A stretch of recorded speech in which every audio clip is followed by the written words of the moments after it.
محكمة سرية إذا ماذا قلب كسيدا وحي أقلاتي كيسكي إني هرلا قلو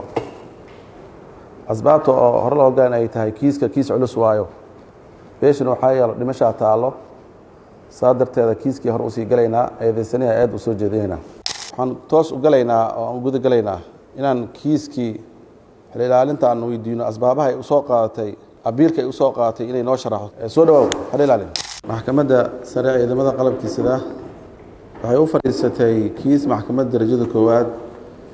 ciidamada qalabkiisa horay go'aan ugu soo saartay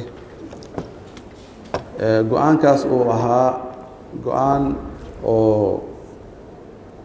diyo ama sidii loo yaqaano mag askari lagu xukumay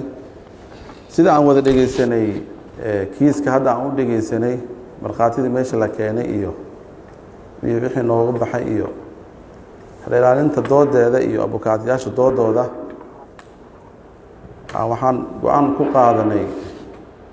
in dhammaan askartii meesha ay wada tagtay meeshan soo istaagaan dhammaan askarta inta soo waxaan rabaa inaan u sheego ilaalinta laga bilaabo saacadan askarta maxaabuus way xiran yihiin ninkan ay limad yihiin gala meesha ilaalinta waxa la farayaa inay soo eedeeyaan askartan eeda ay ku soo daraan in la soo eedeeyo askartan haddana lagu sii haayo CID-da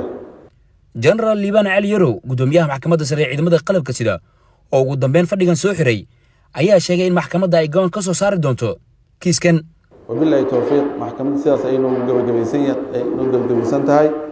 wixii go'aanna maxkamadda dib soo saari doonto Cabditax Aqyaar warbaahinta qaranka Muqdisho